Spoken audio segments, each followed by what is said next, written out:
సమూయేలు గ్రంథంలో చాలా ముఖ్యమైన కొన్ని అంశాలను మనం చూడబోతున్నాం.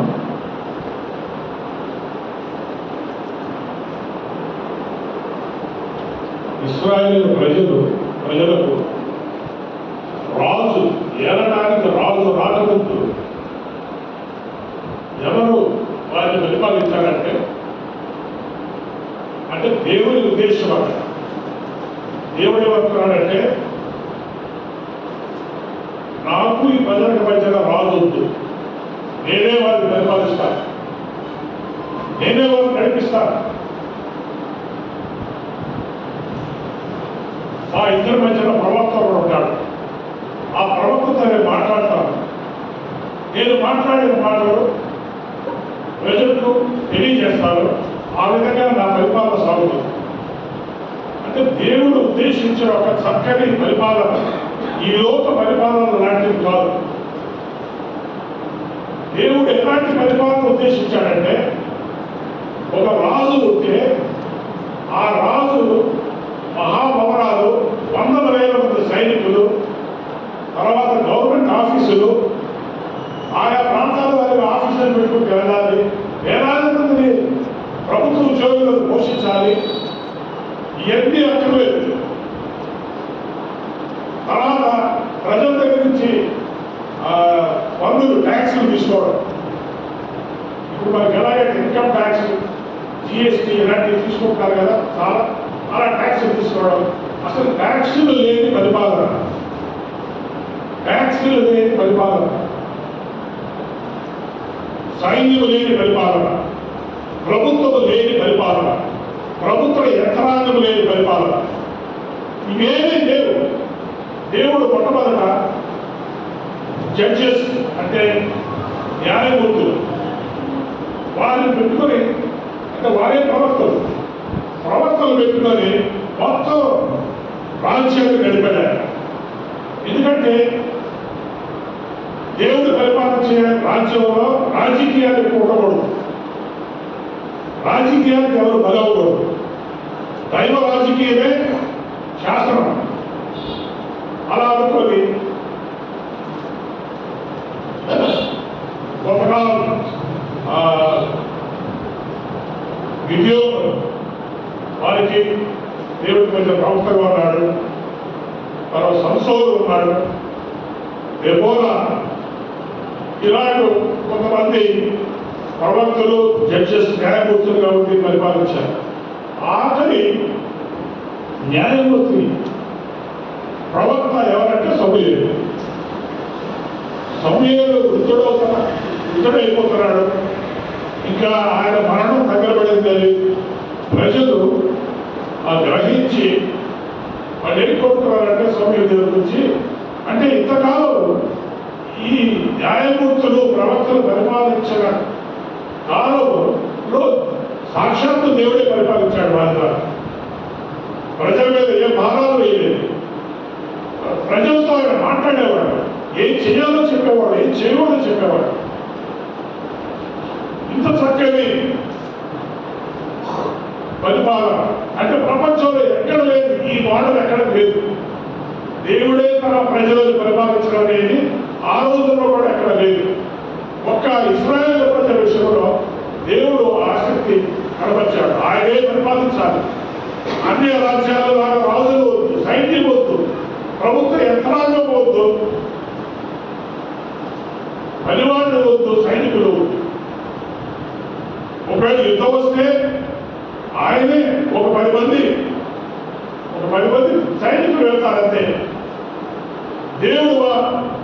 దేవుడు ఇశ్రాయేలు ప్రజల పక్షాన్ని ఆయనే పోరాడి, ఆయనే సూపర్ న్యాచురల్ వార్స్, మరి దైవశక్తితో కూడినటువంటి యుద్ధం చేసి మరి విజయాలు ఇచ్చాడు. వాడు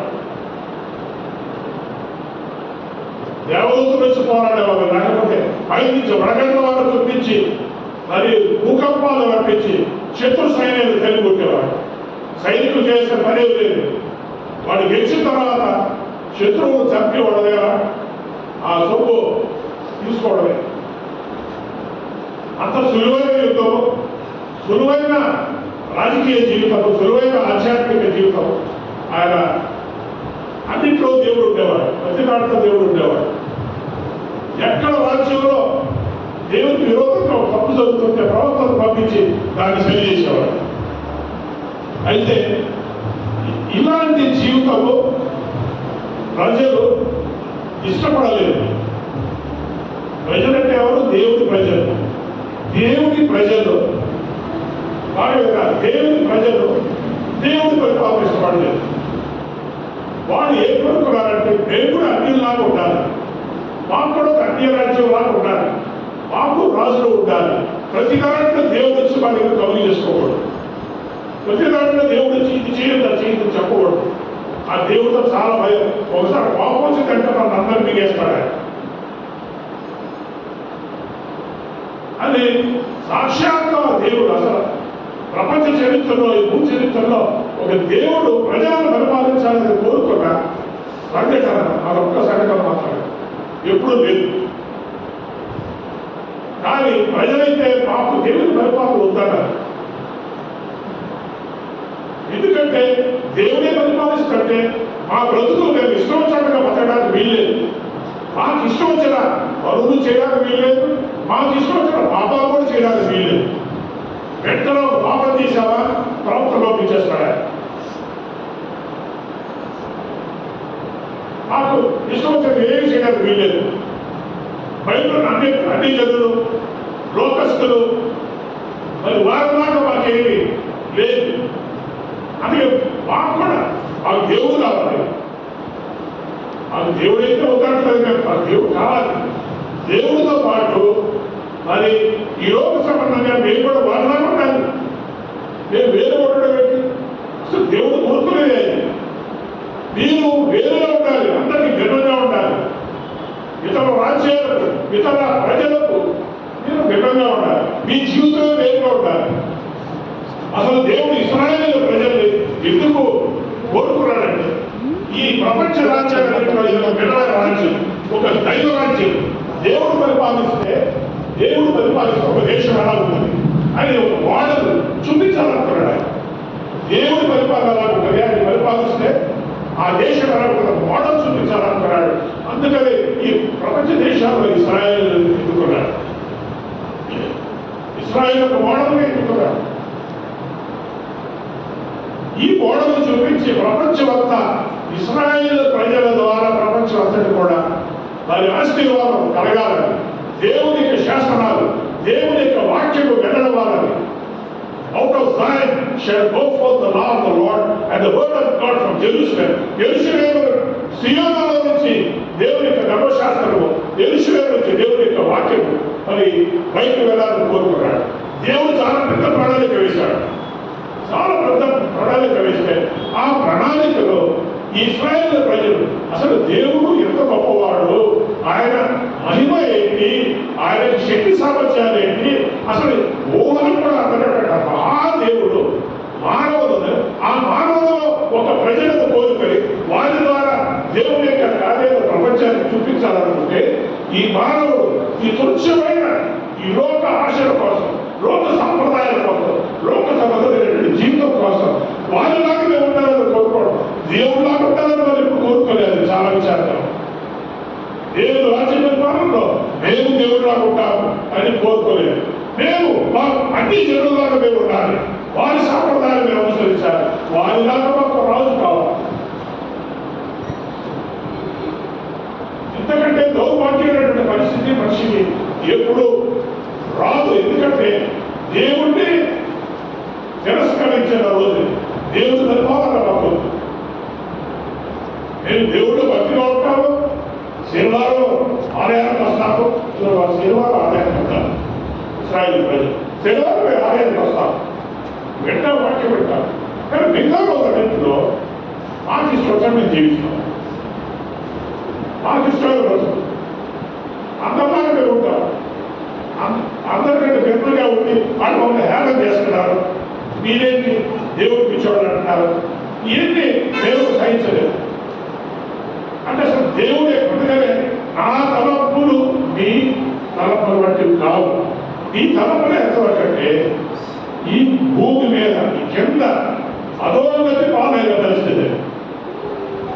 నీచమైన ఆలోచనలు, నీచమైనటువంటి కోరికలు ఈ ఉంటే చాలు. వాళ్ళు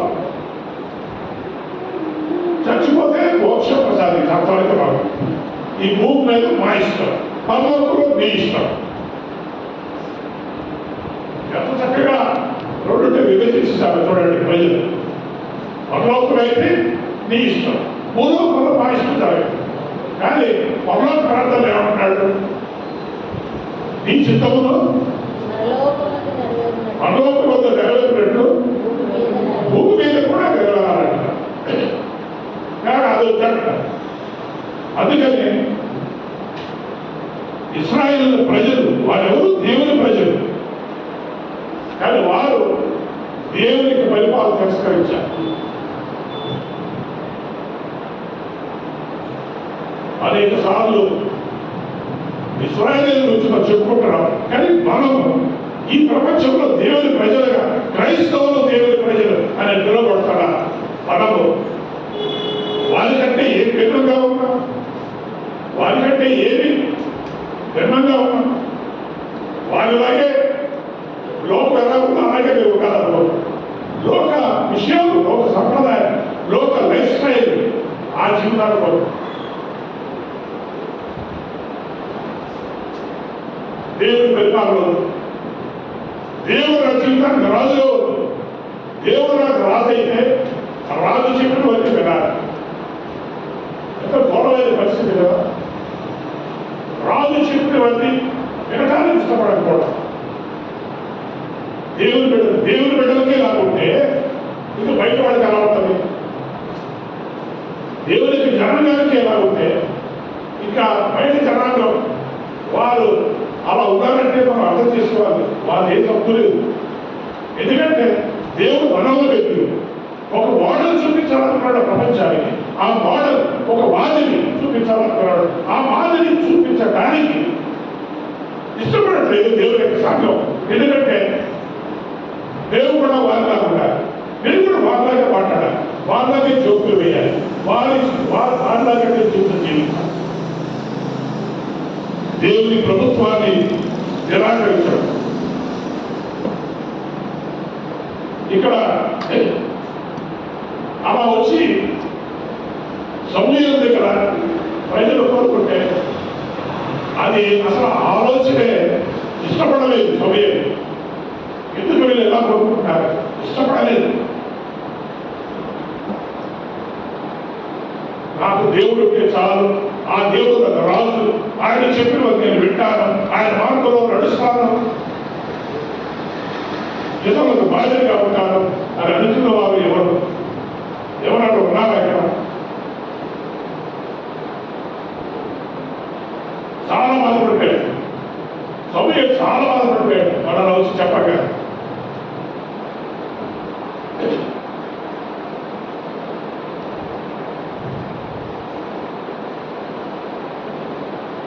ఈ దేవుడు ఇలాంటి ప్రయత్నం ఆరంభంగా చేశాడు.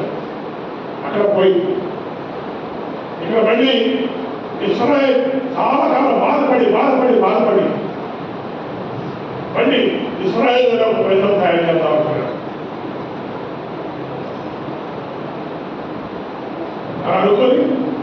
అనుకోగానే ఇశ్రాయేలు మీద ప్రేమ కలిగింది.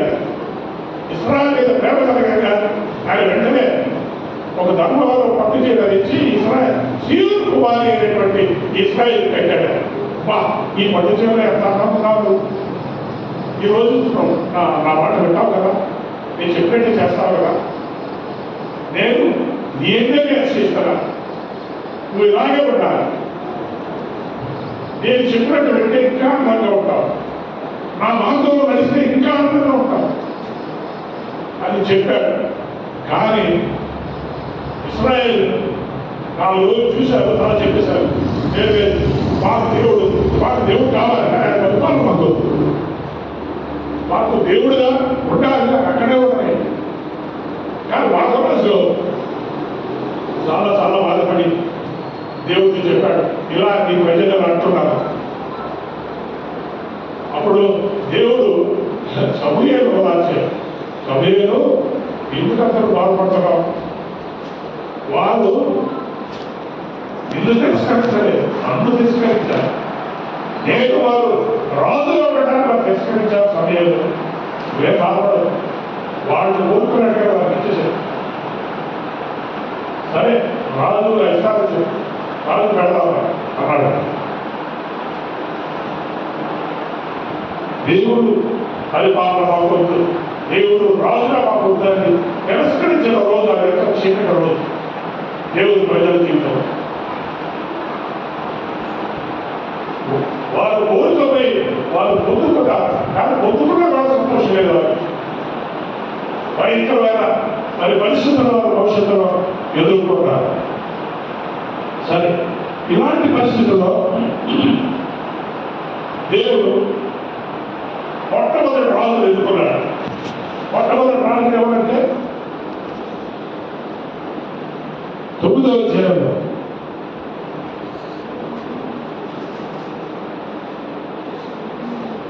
అఫీయాకు పుట్టిన రేకోరతు కుమారుడైన సేరోకు జననమైన కుమారుడు కీషు అను బెన్యామీనుడు ఒకడు ఉండేది.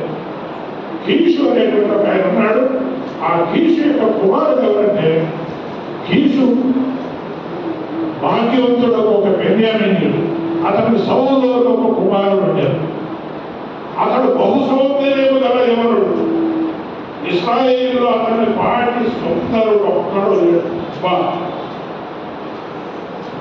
ఈ 6 అడుగులు కాదు, 7 అడుగులు అంతగాడు, 7 అడుగులు అంతగాడే, చాలా అందంగా ఉంటాడు. ఇతన్ని దేవుడు ఎన్నుకున్నాడు. దేవుడు ఎన్నికల్లో కూడా చాలా విచిత్రంగా ఉంటాయి, చూద్దాము. చాలా అందమైన వ్యక్తి. తర్వాత వీళ్ళ కుటుంబం బాగా డబ్బున్నాడు, భాగ్యవంతుడు. చాలా భాగ్యవంతుడు, నాకు డబ్బు ఉంది, డబ్బులలో బాగా పెరిగాడు సౌలు.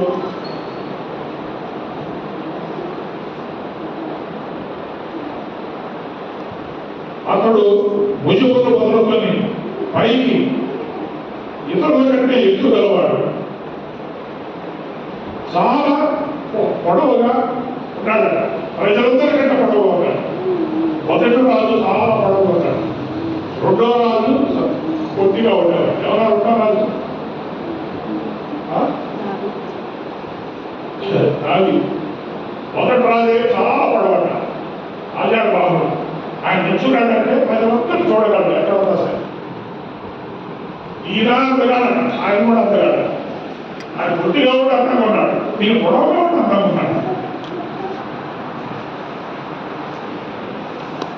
సరే వీళ్ళ కోరిక ఏంటి? జనములు చేయలేనిది మేములు చేయనట్టు మాకు రాజు కావాలన్నారు కదా. కాబట్టి ఎవడో ఒక అందమైన రాజు తెచ్చాడు.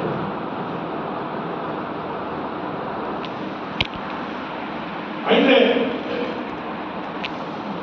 దేవుడు సౌలు ఎందుకు ఎత్తుకున్నాడు చూడాలి. దావీదు ఎందుకు ఎత్తుకున్నాడు? వీళ్ళిద్దరు ఎక్కడ పోలికలు లేవు. దేవుడు ఎన్నుకునే విధానంలో ఎక్కడ పోలికలు లేదు.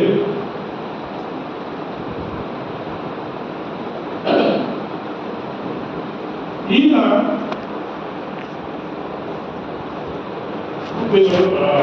దావీదు చూసినట్టయితే చిన్న వయసులో చాలా దేవుడు ప్రేమించి దేవుడు దైవ కలిగి చిన్నప్పటి నుంచే 10 సంవత్సరాల వయసున్నప్పటి నుంచే ఆ దేవుడు ఆరాధించడం మొదలు పెట్టేవాడు. అసలు జీవితమే ఆధ్యాత్మికమైన జీవితం. ఆయన ఈయన చూస్తే అసలు ఈయన ఆధ్యాత్మికమైన జీవితం లేదు. ఈయన భక్తి కలిగేవాడు కాదు. సౌలు అనేవాడు ఈ రోజు మామూలు, ఆయన ఎంటీ సౌలు. ఆయన చాలా సామాన్యమైనటువంటి నామకాంతమైనటువంటి ఒక యూదుడు. ఆయన భక్తి లేదు. ఆయన భక్తి లేనటువంటి వాడు. అతను దైవ సంబంధమైన ఏ కోరికలు లేదు, న్యాస లేదు. దేవుడు నిమిత్తము ఇలా ఉండాలి అలా ఉండాలని ఎప్పుడూ ఏమనుకోలేదు. దేవుడు అలాంటి వాడిని ఎదుగున్నాడు.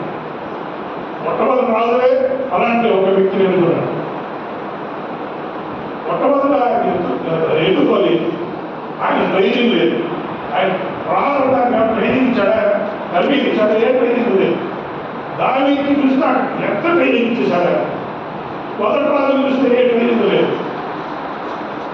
తర్వాత సౌలు జీవితంలో చాలా స్పీడ్గా దేవుడు పనిచేశాడు. అంటే చూడండి, తేడా చూడాలి. ఒక మనిషి జీవితంలో చాలా వేగంగా పనిచేస్తాడు, ఇంకో మనిషి జీవితంలో చాలా స్లోగా పనిచేస్తాడు. నిజాన్ని చెప్పాలంటే దావీదు చిన్నప్పటి నుంచి భక్తి కలిగి రాడు కనుక అతడు మరి మంచివాడు, భక్తి కలిగి రాడు, దేవుడంటే ప్రేమ కలిగి రాడు కనుక ఆయన జీవితంలో కార్యాలు చాలా వేగవంతంగా వెళ్ళిపోవాలి. అసలు వేగం లేదు. దేవుడు అనుకూలంగా బతికిన మనిషి జీవితంలో దేవుడి యొక్క క్రియలు ఫాస్ట్ ట్రాక్ స్పీడ్ అయితే కాబట్టి అన్ని స్లో మోషన్ వెళ్తున్నాయి. ఈయన జీవితం చూస్తే అన్ని ఫాస్ట్గా అయిపోతాయి. బతిదే దేవుడే ఓవర్ నైట్లో ఎదురు దేవుడు చదివి పడింది.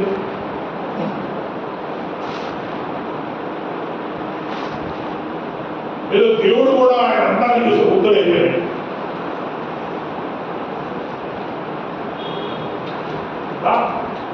సౌలు జీవితంలో వెంటనే కార్యాలు అంత ఫాస్ట్గా వెళ్ళిపోయాయంటే అసలు అంత ఫాస్ట్గా దేవుడు కార్యాలు చేశాడు. ఆయన ఏ ట్రైనింగ్ ఇవ్వలేదు, ఏమి తెలియదు. ఇటు భక్తి లేదు, అటు రాజకీయం తెలియదు, అటు అడ్మినిస్ట్రేషన్ తెలియదు, ఏమి తెలియదు.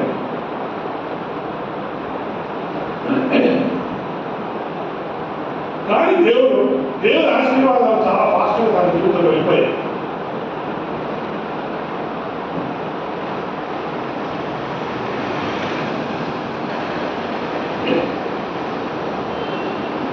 తర్వాత సౌలు జీవితంలో మరికొన్ని విషయాలు చూద్దాం. అంటే మనం ఆలోచన చేయాలి. దేవుడు కొంతమంది జీవితంలో చాలా ఫాస్ట్గా పనిచేస్తాడు, కొంతమంది జీవితంలో చాలా స్లోగా వెళ్తుంటాయి. సౌలుకి ఏ కష్టాలు లేని జీవితం. ముందు నుంచే డబ్బు ఉంటాడు, డబ్బు నుంచి రాజు అయిపోయాడు, రాజు అయిపోయినప్పటి నుంచి అన్యాయాన్ని కడతలే.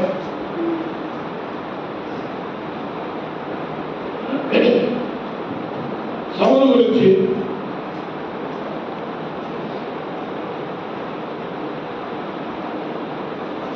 సరే దీనికి ముందు వీళ్ళకి కొన్ని గాడిదలు ఉన్నాయి. సౌలు కుటుంబంలో వారికి చాలా గాడిదల సంపద ఉన్నాయి. అవి ఎక్కడికో వెళ్ళిపోయాయి కాబట్టి దాన్ని వెనకబడి పంపించారు. దాన్ని వెనకబడి పంపించినప్పుడు మరి అన్ని చోట్ల చాలా ప్రాంతాలు వెతికారు. అన్ని చదవడానికి కుదరదు. చాలా ప్రాంతాలు వెతికి ఆమెకు చివరికి ఒక ప్రాంతానికి వచ్చారు. వచ్చి వీళ్ళకి ఒక ఐడియా వచ్చింది. సౌలుకి ఒక ఐడియా వచ్చింది. చూడండి, అసలు ఏం వచ్చింది ఒక ఐడియా ఏంటంటే, ఇక్కడ ఒక దీర్ఘదర్శిని ఒక ప్రవక్త ఉన్నాడట. ఆ ప్రవక్త ప్రవచనాలు చెప్తాడట. ఆయన దగ్గరికి వెళితే తను గాడిదలు ఎక్కడ పోయి చూస్తే ఆయన మాత్రం పని వచ్చింది సౌలు.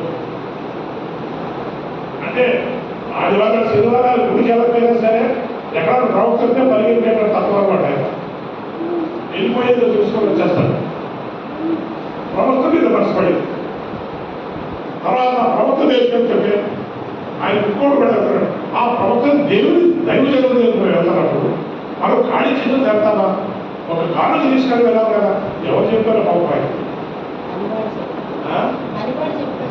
పరివాడు చెప్తారు. ఖాళీ ఎంత బాగుండదు, కారు తీసుకొని వెళ్ళాలి. కాబట్టి కారు కూడా తీసుకొని వెళ్ళాలి. తీసుకొని వెళ్ళి మరి అప్పటికే అక్కడ వెళ్ళినప్పుడు మరి ఆయన సమయాలు చూస్తాడు. నేను ఒక దీర్ఘదర్శిని కోసం వెతుకుతున్నాం, ఆయన ఎక్కడ ఉంటాడంటే నేనే ఆయన అని చెప్తాను సమయం. చెప్పినప్పుడు దేవుడు ఆయన సమయం చివరిలో చెప్తాడు, ఇదిగో నేను ఎన్నుకున్న మనిషి ఇతనే, ఇతనే నేను ఎన్నుకున్నాను. చూసారా, మనం దావీదుకి చాలా ఘనత వచ్చింది అనుకుంటాం. సౌలు కూడా అంతే ఘనత ఇచ్చాడు ఆయన. సౌలు కూడా సమయం శివుడు చెప్పాడు, ఈయనే నేను ఎన్నుకున్నాను, ఈయన పట్టాభిషేకం చేయాలి. కాబట్టి ఆ రోజు దేవుడు చెప్పిన వెంటనే సరే నువ్వు ఏ పని మీద వచ్చావో దాని నుంచి నువ్వేం పోయేవద్దు. ఆ గాడిదలు పోయే కదా దొరికాయి కూడా. మీ నాన్న దొరికేశాయి, దాని గురించి మర్చిపో. నీ గురించి మనకి ఇంకా వేరే విషయాలు మాట్లాడాలి. నువ్వు పైకి వెళ్ళి ఆ గదిలోకి వెళ్ళి ఆడెళ్ళు నా కోసం వెయిట్ చేయాలి. వెళ్ళాను. వెళితే అక్కడ సౌరుకి దొరికిన మరొక కారణం ఏంటంటే ఆ ఊళ్ళో పక్కన ప్రముఖులంతా వచ్చి కూర్చున్నారు. వాళ్ళలో ప్రధానమైన స్థానం ఇచ్చాడు సౌరుకి. ఊహించదు కదా, ఊహించకపోతాం ఏంటి అంతా చెప్తాడు. అప్పుడు సమయం వాళ్ళ ఇశ్రాయేలు యొక్క ప్రజల యొక్క కోరిక ఎవరి మీద ఉంది, ఎవరి మీద ఉందనుకుంటున్నాం? ఈశ్వరుడైనటువంటి సౌరు మీద కదా అంటాడు. అలాంటి ఆయనకు ముఖ్యమైన స్థానం ఇచ్చి కూర్చోబెడతాడు. సో సౌరుకి ఊహించిన ఒక ఘనత దొరికింది. ఆయన ఏదో గాడిద కోసం వచ్చాడు. చూడండి, ఆయన ఆలోచన గాడిద దొరికితే చాలు, ఈ గాడిదలు ఉంటే చాలా కోరుకొని పోతాయి. దేవుడే మరి ఆ గాడిద కోసం మర్చిపోవాలి. నీకు అసలు నీవే చాలా పెద్ద ప్రాణం రాలేదు అనేది చాలు. దేవుడి బిడ్డలు చిన్న చిన్న వాటి కోసం అడుగుతా ఉంటాం. సౌలు గాడిదల కోసం అడిగాడు. ఆ గాడిదలు ఉంటే చాలా సౌలు వెళ్ళిపోతాడు. కానీ దేవుడు ఆ గాడిదలు మర్చిపో, ఆ ఎవరో ఇచ్చాక పో. కానీ నీ మీద పెద్ద ప్రణాళిక ఉంది. దేవుడు తన బిడ్డల పట్ల గొప్ప ప్రణాళికలు ఉంటాయి. మనం ఏమడుగుతామంటే ఆయన చిన్న గాడి లేదు, గాడి కావాలి ప్రభావం, నాకు గాడి కావాలి, నాకు ఇది కావాలి, అది కావాలి. కానీ దేవుడి యొక్క ప్రణాళిక ఉన్నతమైన ప్రణాళిక. ఆ ఉన్నతమైన ప్రణాళికలో అసలు కోరుకోరు ఒక ఆశీర్వాదం, కోరుకోరు ఒక దీవెన, కోరుకోరు ఒక రాజరికం. ఇవన్నీ దేవుడు ఎందుకో సౌరికి ఒక ఛాన్స్, ఒక అవకాశం. ఒకసారి అనుకుంటా దేవుడు దీనులనే ప్రకటిస్తాడు. దీనుల మీద ఆయన మనసు ఉండదు, గొప్పవాళ్ళ మీద ఆయన ప్రేమ ఉండదు, గొప్పవాళ్ళ మీద ఆయన ఎన్నుకోవడం కాదు. గొప్పవాళ్ళ మీద కూడా ఆయన ప్రేమ ఉండదు. అందుకని అది ప్రూవ్ చేయడానికి సౌలు ఆయన భాగ్యవంతుడు, గొప్పవాడు కదా. ఆయన భక్తులు కూడా ఏం లేదు, ఆయన ఎన్నుకున్నాడు. ఎన్నుకొని ఆయన ఉన్నతమైన స్థానం కల్పించాడు. ఆ తర్వాత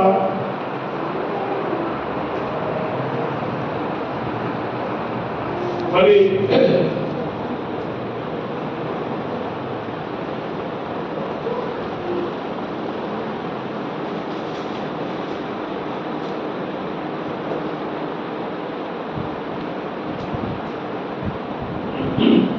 ఆయన ఇక్కడ ప్రవచనం చెప్పాడు.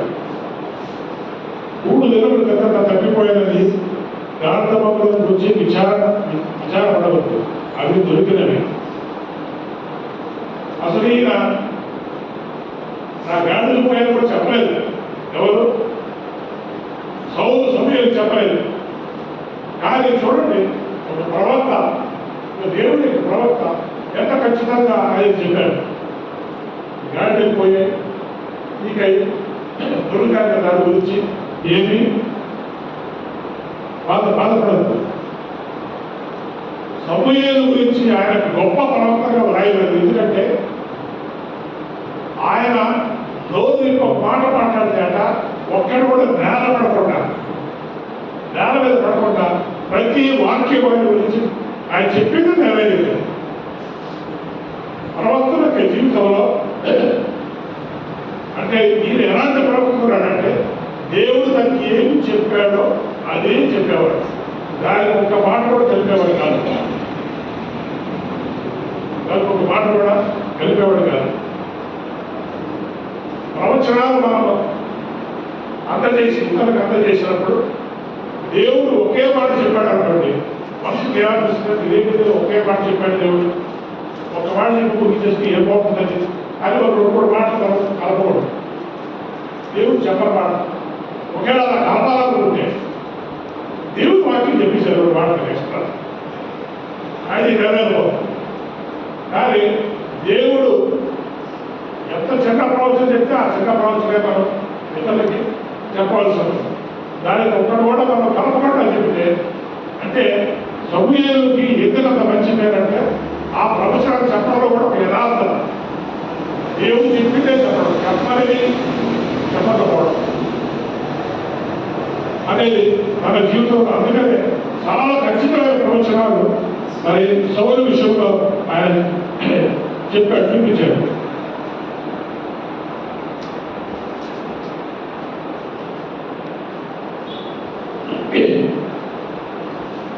పదవ చూద్దాం, 10వ అధ్యాయం చూద్దాం. అప్పుడు సమూయేలు తైలపు కొట్టి పట్టుకొని సౌలు తల మీద తైలపు పోసి అతను ముద్దు పెట్టుకొని యెహోవాని అభిషేకించి తన స్వాస్థ్యం మీద అధిపతిగా నియమించున్నాడు.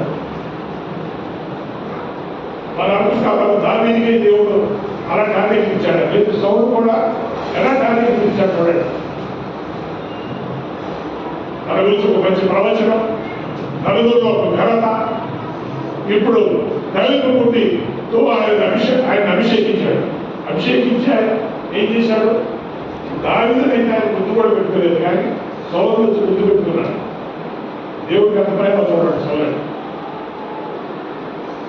గుర్తు పెట్టుకొని చక్కగా సీసాతో తైలాభిషేకం చేశాడు. నా స్వాస్థ్యం మీద నీకు అధికారం ఇస్తున్నాను అని చెప్పి. అప్పుడు సౌలు ప్రారంభ దశ ఎంత బాగుందో చూడండి. ఆయనకి అభిషేకించినప్పుడు ఏమంటాడంటే, నేను బెన్యామీనులను కానా, నా గోత్రం ఇశ్రాయేలీల గోత్రంలో స్వల్పమైనది కాదా, నా ఇంటి వారు బెన్యామీను గోత్రపు ఇంటి వారందరూ అల్పులు కారా. ఎంత తగ్గించుకుంటున్నాడు అంటే సౌలు.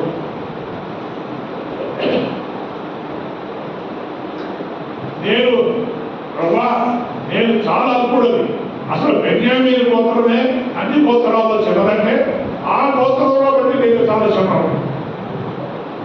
నేను నువ్విచ్చే ఆధిక్యత నేను పొందడానికి నాకు తగదు అని చెప్పి మరి అక్కడ చాలా తను తగ్గించుకొని దేవుడి దగ్గర మరి తన పరిస్థితి ఏంటో ఒప్పుకుంటున్నాడు.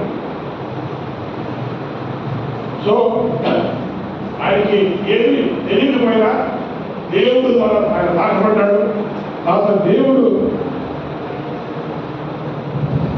ఇక్కడ ఆయన ప్రవచనం చెప్పినప్పుడు ఆ ప్రవచనంలో చెప్తాడు, ఈ 10:2 ఈ దినమున నీవు నా యొద్ద నుండి పోయిన తర్వాత బెన్యామీను సరిహద్దుల్లో సెన్సాహులో నుండి రాహేలు సమాధి దగ్గర ఇద్దరు మనుషులు నీకు కనబడతారు. నీవు వెతకపోయిన గ్రంథము దొరికినవి, నీ తండ్రి తన గ్రంథములో కొరకు చింతింపగా నా కుమారుడు కనుగొంటమే అని ఇది చెప్తాడు. ఇదో ఒక ప్రవచనం. ఇద్దరు కలిసి చెప్తారు, కరెక్ట్గా అదే జరుగుతుంది ఆయన చెప్పిన ప్రవచనం. తర్వాత నీకు ముగ్గురు ఎదురవుతారు. ఒకడు 3 మేక పిల్లలను, ఒకడు 3 రొట్టెలను, ఇంకొకడు ద్రాక్షారసపు తిత్తిని మోయిస్తూ వస్తాడు అనంటే అది కూడా కరెక్ట్గా ముగ్గురు వచ్చి ఒక్కొక్కరు ఆయనకి రొట్టె ద్రాక్షారసము అక్కడ ఇస్తారు. ఇది మరి మనకు ప్రభు పల్లకి మరి సూచనగా ఆయనకు రొట్టె ద్రాక్షారసం కూడా వచ్చి ఆయన ఆ దేవుని యొక్క ఆ విందులో ఆయన కూడా ఒక సభ్యుడు పాల్గొనేటట్టుగా అక్కడ ఈ ప్రవచనం చేశాడు. ఆ తర్వాత ఆయన బట్టి దేవుడు ఆయనకి ఇచ్చినటువంటి ఆధిక్యత. ఇలాగ రోజు ఫిలిష్తీయుల దండు కాపురమండు దేవుని కొండకు చేరుతూ అచ్చట ఊరి దగ్గరకు రాగానే స్వరమండలము తప్పుల సన్నాయి సితార వాయించే వారి వెనుక ఉన్నతమైన స్థలం నుండి దిగి వచ్చు ప్రవక్తల సమూహానికి కనబడుతుంది. వారు ప్రకటన చేయించు వస్తారు. యెహోవా ఆత్మ మీదికి బలముగా దిగి వస్తుంది. ఇంటి అంటే ఒక్కొక్క వ్యక్తిలో ఒక్కొక్క ఆశీర్వాదాలు, ఒక్కొక్క వ్యక్తిలో మరి ఇన్ని ఆశీర్వాదాలు అక్కడ దానికి ఇచ్చినట్టు కూడా మనకు కనబడ్డారు. కానీ సౌలుకి ఎక్కువ ఇక్కడ ఆశీర్వాదాలు ఇచ్చారు. ప్రత్యేకంగా ఒక ప్రవక్తల సమూహం వస్తుంది. ఆ ప్రవక్తల సమూహంలో చేరతారు. అప్పుడు నీకు నువ్వు కూడా నీకు పేరు పొందుతావు. వారందరితో కలిసి ప్రవచనాలు చెప్పడం మొదలు పెడతాడు సౌలు. సౌలు గొప్ప ప్రవక్తాభిషేకం వచ్చేస్తుంది. ఆ తర్వాత ఆయన మీద బలంగా పరిశుద్ధాత్మ యెహోవాత్మ నీ మీద బలంగా దిగి వచ్చాడు. ఈ వారితో కలిసి ప్రకటన చేయించగా నీకు కొత్త మనస్సు దేవుడు ఇస్తాడు. ఇవన్నీ చెప్పాడు. 3 విషయాలు చెప్పాడు. నీకు బలంగా వచ్చి నీకు కలిసి చెప్తారు, నీ గాడిదల సంగతి తింటారు. రెండోది మీకు ముగ్గురు కలుస్తారు, వాళ్ళకి రొట్టెల ద్రాక్షారసము మరి మేకపిల్లలు ఇస్తారు. మళ్ళీ అనిపించినా కూడా నీకు మేకపిల్లలు ఇస్తారు. దాని తర్వాత మరి నువ్వు ప్రవక్త సమూహంలోకి వచ్చి నువ్వు ప్రవక్త అభిషేకంలో పొందుతావట. ఆ తర్వాత దేవునికి ఆత్మ మీద బలంగా వస్తుందన్నాడు. బలంగా వచ్చిన తర్వాత నువ్వు ఇంకో వ్యక్తిగా మారిపోతావు. అసలు పాత సౌలు ఏం భక్తి లేని వాడు, ఏ మాత్రం ప్రార్థన లేదు, వాక్యము మీద అసలు మనసు లేని వాడు, దేవుడి మీదే మనసు లేని వాడు.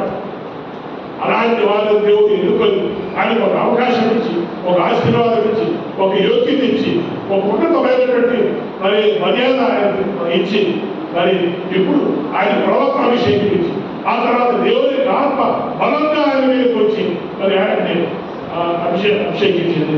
ఆయన కొత్త మనసు దేవుడిచ్చాడు. ఎన్ని ఆశీర్వాదాలు మరి ఇక్కడ దేవుడు ఇచ్చాడు చూడండి. ఎన్ని ఆశీర్వాదాలు ఇచ్చాడు. ఈ ఆశీర్వాదాలన్నీ మరి ఆయన చెప్పినట్టుగానే తర్వాత ఇక్కడ ఆయన పొందుకుంటాడు కదా. 9వ వచనంలో చూస్తే దేవుడు అతనికి కొత్త మనస్సు అనుగ్రహించాడు. ఆ దినములనే ఆ సూచనలు కనపడే చెప్పిన రోజు జరిగాయి. 9 చెప్పిన ప్రవచనాలు కొన్ని గంటల్లో జరిగాయి. కనుక చెప్పాడు, అవన్నీ కూడా అక్షరాలు జరిగాయి. దేవుడు కొత్త మనసు ఇచ్చాడు.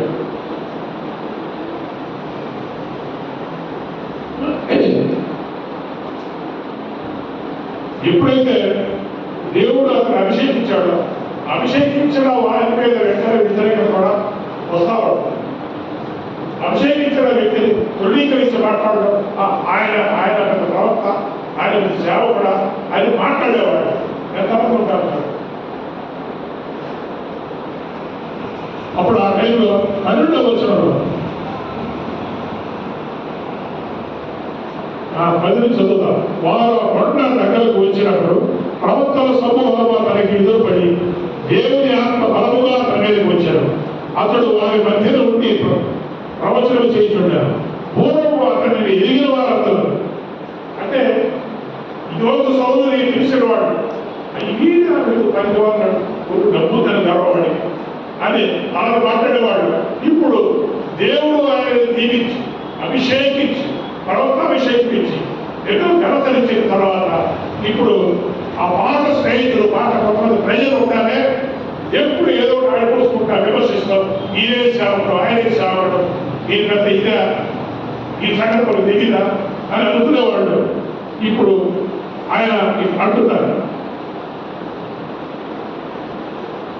వారందరూ అతడు ప్రవక్తతో కూడా ప్రకటించడం చూసి కీషు కుమారునికి సంభవించినది ఏంటి ఏం జరిగింది సడన్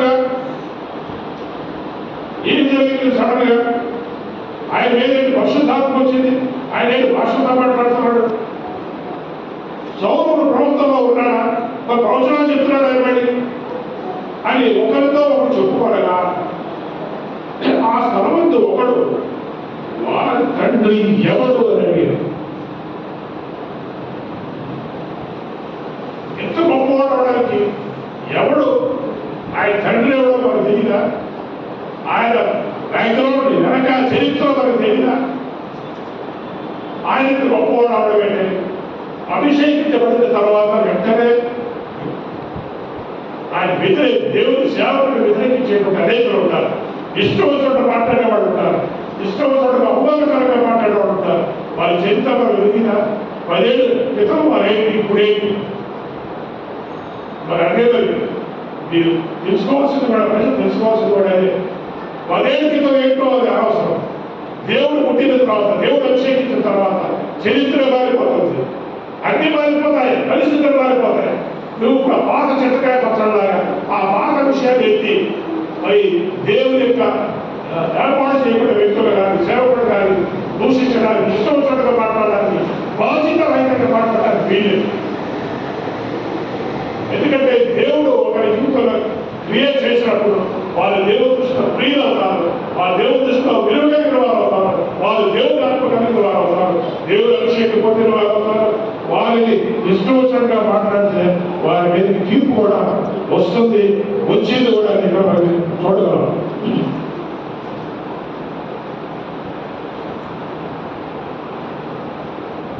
సరే, ఆ తర్వాత సమూయేలు ప్రజలందరినీ సమకూర్చాడు. వారందరినీ ఈ రాజు నుంచి పరిచయం చేయడానికి అప్పుడు కూడా సమకూర్చితే అందరూ ఉన్నారు కానీ సౌలు చేయడం. ఎందుకు లేదంటే ఆయన మనసులో ఏమవుతారంటే దేవుని ఆత్మపోయిన తర్వాత అయ్యో ఇంత పెద్ద బాధ్యత, ఇంత పని నేను చేయగలరా, నేను చేయలేదు, లేదు నా వల్ల ఇది రాదని చెప్పి ఆయన రాజుగా పరిచయం చేయడానికి మీటింగ్ పెడితే ఆయన ఎక్కడో రాడేదో దాక్కున్నాడు. దాక్కుంటే ఆయన కోసం చూస్తే ఎక్కడ లేదు. అప్పుడు దేవుడే చెప్పాడు, వాడు పలానా చోట దాక్కున్నాడని దేవుడు చెప్పాడు. ఆ నీళ్ళు పట్ల కర్ర పట్టుకుని తీసుకొచ్చాడు, వెళ్ళి తీసుకోవచ్చు. అంటే చూడండి, ఇంతకుముందు ఎంత తగ్గింపు వచ్చేసింది, ఇప్పుడు అసలు దేని 10 కిలోమీటర్లు కాదు అని ఆయన దాక్కున్నవాడు. ఆయన దేవుడు ఆయన తీసుకొని అందరూ కొంచెం తీసుకొచ్చి పరిచయం చేశాడు. అలా చేసిన తర్వాత ఇక్కడ మనం చూస్తాం 26వ వచనంలో దేవుని చేత హృదయ ప్రేరేపణ పొందిన శూరులు అతని వెంట వెళ్ళారు. పనికి మారిన వారు కొందరు ఈ మనుషుడు మనల్ని ఎలా చెప్పగలడని చెప్పుకొచ్చు అతన్ని నిర్లక్ష్యం చేసి అతనికి కాదులు తీసుకొని రాకుండా అతడు చెవిటి వాడేటట్టు కూడా వెంటనే సౌలుకి దేవుని ఆత్మ ఎప్పుడైతే వచ్చిందో, దేవుని అభిషేకం ఎప్పుడైతే వచ్చిందో ఆయనతో కలిసి పనిచేయాలి. వెంటనే దేవుడు దీవించాడు.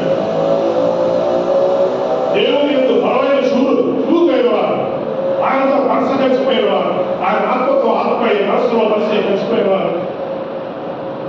వారు మరి సౌలు అడగలేదు, నాకు వీళ్ళు కావాలి, వారు కావాలి. అలాంటి వారు వచ్చి ఆయనకి చేరిపోయారు. ఆయనతో చేరిపోయి ఆయన కొండగా ఉండి మరి శూరులా ఉండి మరి ఆయన తరపున ప్రతి కార్యం చేసేవారు.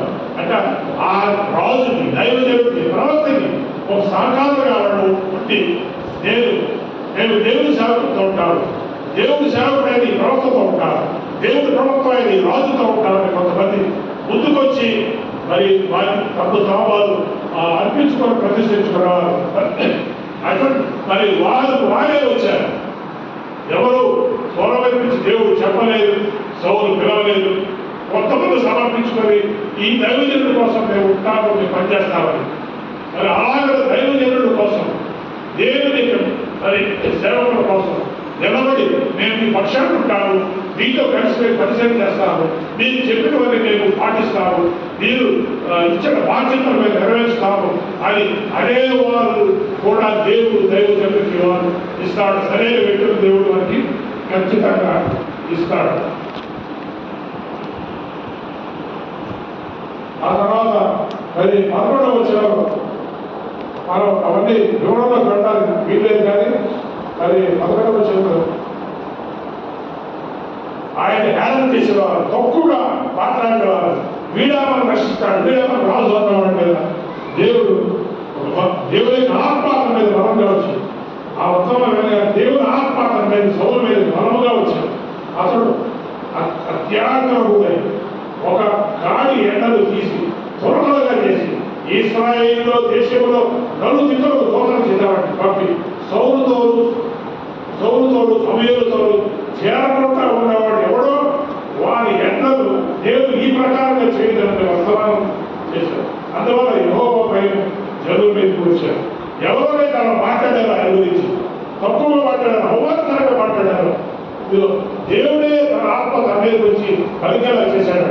ఇదిగో సమయానికి వ్యతిరేకంగా కానీ నాకు వ్యతిరేకంగా కానీ మాట్లాడాలా ఒక ఎన్నడూ తీసుకొని ముక్కలు చేశాడు. ముక్కలు చేసి అది దేశమంతా చూపించు.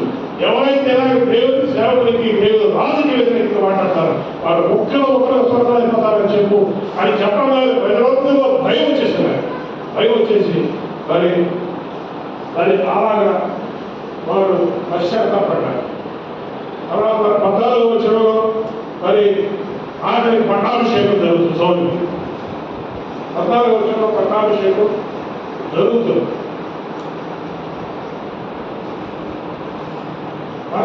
గిల్గాలకు వెళ్ళి రాజ్య పరిపాలన పద్ధతిని మనలో స్థాపించుకుందామని చెప్పి సమయాలు జనుల పిలువగా జనులందరూ గిల్గాలకు వచ్చి గిల్గాలలో యెహోవా సన్నిధిని సమాధాన బలులు అర్పించడం, యెహోవా సన్నిధిని సౌలులకు పట్టాభిషేకం చేసేది. సౌలు ఇశ్రాయేలీయులందరూ అక్కడ బహుగా సంతోషించారు. ఎంత గొప్ప మరి ఆనంద సంతోషం ఆ సౌలు జీవితంలో దేవుడు కలుగు చేశాడు. ఎందుకు కొరగాల ఒక వ్యక్తిని, ఎందుకు కొరగాల ఒక సామాన్యుడిని దేవుడు మరి ఎంత గొప్పగా హెచ్చించాడు, ఎంత గొప్పగా ఉన్నతంగా నడిపించాడు, లేని ఆనందం కలిగించాడు. మరి దేవుడి యొక్క అభిషేకం ఇచ్చాడు, పరిశుద్ధాత్మకు ఇచ్చాడు, మరి ఆయన సహకారం ఇచ్చాడు. సౌలు జీవితంలో ఇవి చాలా వేగంగా తన జీవితంలో జరిగాయి. ఎవరు కోరుకోరు చెప్పండి? ఏ సేవకుడు కోరుకోడు, ఏ ప్రవక్త కోరుకోడు. దేవుడు చెప్పిన విషయాలు నా జీవితంలో వేగంగా జరిగిపోతే బాగుంటుంది. సౌలుకు రోజులు పట్టింది దేవుడు చెప్పిన వాళ్ళు జరగడానికి. దావీదుకి సంవత్సరాలు పట్టాయి. దావీదు సంవత్సరాలు పట్టాయి. అసలు దేవుడు మనం ఎలా అర్థం చేసుకోవాలి? దేవుడు మనం ఎలా అర్థం చేసుకోవాలి? విషయం ఏంటంటే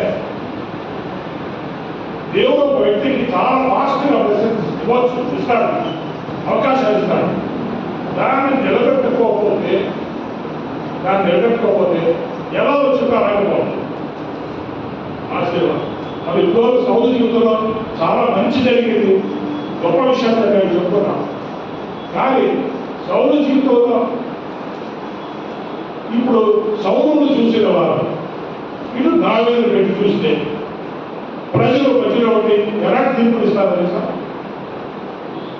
సౌలేమి అతి పరిశుద్ధుడని ఆయన ప్రార్థన చేస్తే అన్నిటి జవాబులు వచ్చేసాయి, వెంటనే జరిగిపోయేది. సౌలు కంటే గొప్పవాడు పోలేదు, ఆయన పోతున్నారు. ఎందుకంటే ప్రజలు ఎప్పుడు కూడా గొప్పవాడు పక్షానే ఉంటారు, గొప్పతనం ఎక్కడ ఉంటుందో అక్కడే ఉంటారు. ప్రజలు ఎప్పుడు గొప్పవారితోనే ఉంటారు, గొప్పతనం ఎక్కడ ఉంటుందో అక్కడే ఉంటారు, గొప్పతనాన్ని వారు గుర్తిస్తారు. వెంటనే వచ్చిన ప్రార్థనకు వచ్చిన జవాబులు, వెంటనే జరిగిన క్రియలు, అద్భుతాలు, ఆశ్చర్యకార్యాలు వాటిని చూసి ఏదో అయిపోతారు, భగ్నమైపోతారు. ఇదే దావీదు పక్కన పెట్టి ఇలా ఏదో వాడు 15 ఏళ్ల క్రితం ఏదో అభిషేకం జరిగిందని ఆయన చెప్పుకున్నాడు. ఆయన అభిషేకం జరిగింది చెప్పుకోవడం ఏం జరగదు, ఆ తర్వాత ఏం జరగలేదు జీవితంలో చెప్తున్నాడు. ఏదో దేవుడు నాకు ఎన్నుకున్నాడు అని ఉంటునే అట్టి ఈ జీవితంలో కష్టాలు తప్పి జరుగుతున్నారు. అందరం కలిసి వాడి జీవితంలో చెప్పుకోవాల్సింది ఏమీ లేదు. ఊరికే గొప్పతనం, దేవుడు ఒక మాట అంటా ఉంటాడు, కానీ ఐడియా కనపడదు. గొప్పతనం లేదు, డబ్బు లేదు, గుర్తింపు లేదు, ఏమి లేదు. ఎన్ని సంవత్సరాలు దావీదు ఇలా మాట్లాడుతుంటే ఇంటి అయినా సరే, ఎంత హీనంగా బతుకుతున్నా సరే, దావీదు నోరిపించాడు దేవుడు అంట, నోరిపించాడు దేవుడు అంట. దేవుడు వచ్చాడు, దేవుడు ఆడ అనుకోవడమే కానీ ఆడ జీవితం దేవుడు మీరే కాదు. అంటే ప్రజలు తీర్పు ఎలా ఉంటున్నాడు? ఎక్కడ గొప్పతనం కనబడితే అక్కడ దేవుడు ఉన్నాడని, ఎక్కడ కష్టాలు ఇబ్బందులు అది కనబడితే అక్కడ దేవుడు లేదని. అంటే మనిషి ఎంత అధోగతి బాగైపోయి ఉన్నాడో చూడండి. మనిషి దేవుడి యొక్క కార్యాలు, దేవుడి మార్గాలు, దేవుడి ఆలోచన విధానాలు, దేవుడు పనిచేసే విధానాలు ఎక్కడికి ఆధారం చేసుకోలేడు. మనిషి ఎప్పుడు గొప్పతనం వైపు ఉంటాడు, డబ్బు వైపు ఉంటాడు, హోదా వైపు ఉంటాడు. కానీ అంతకంటే గొప్ప వ్యక్తి, అంతకంటే గొప్ప వ్యక్తి బలహీన స్థితిలో ఉండి దేవుడు వచ్చే మార్గంలో నడుస్తూ ఉంటాయి. వారితో ఉండరు. ఎందుకంటే గొప్ప కార్యాలు వెంటనే కనబడట్లేదు. మరి బోర్డంత డబ్బులు వచ్చి పడట్లేదు, కార్లు బిల్డింగ్లు వచ్చి పడట్లేదు, ఏసుప్రయోగం వెళ్ళట్లేదు. పరిస్థితిని చూస్తారు. కానీ సౌలు జీవితంలో దేవుడు చాలా స్పీడ్గా చేశాడు, కార్యాలు చేశాడు, అవకాశం ఇచ్చాడు.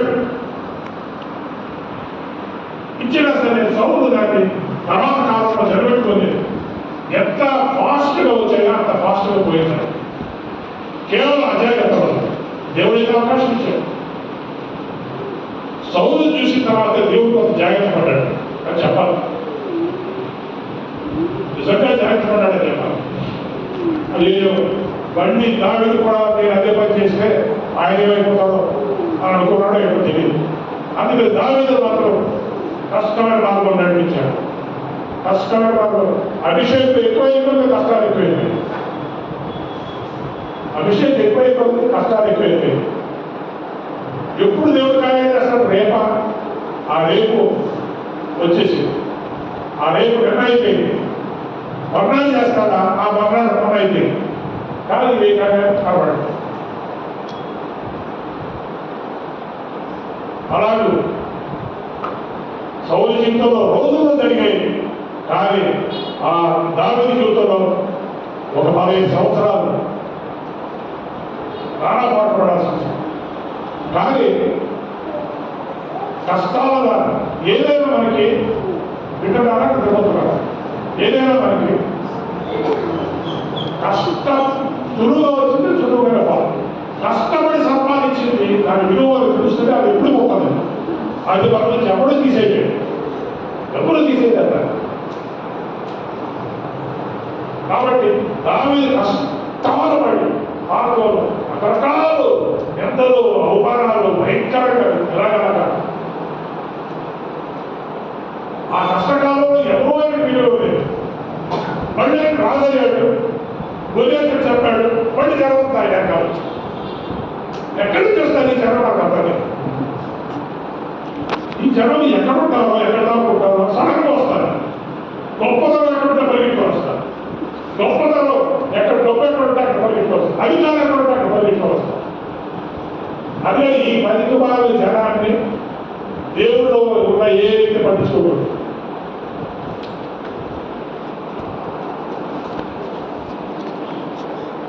మన పరిస్థితుల కంటే ముందు మనుషులు పూజ చేస్తారు. మనం అందులో సౌలు జీవితంలో మనం చాలా గొప్ప విషయాలు తెలుసుకున్నాం.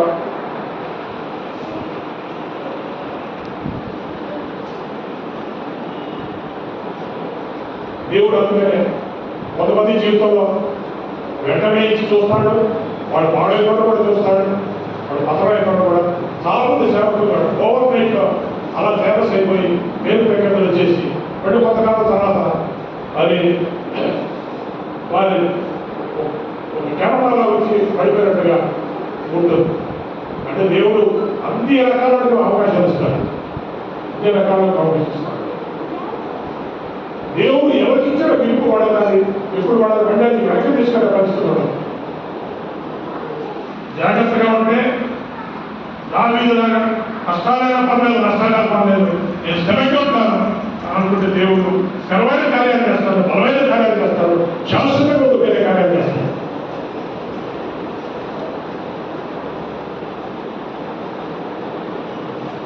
కాబట్టి భగవంతుడు దేవుడు చెప్పి వచ్చేవారు ఈ సౌలు జీవితంలో చూపించి ముందుకెళ్ళా ఆయన చేసిన పొరపాటు లేదా అవి కూడా చూద్దాం.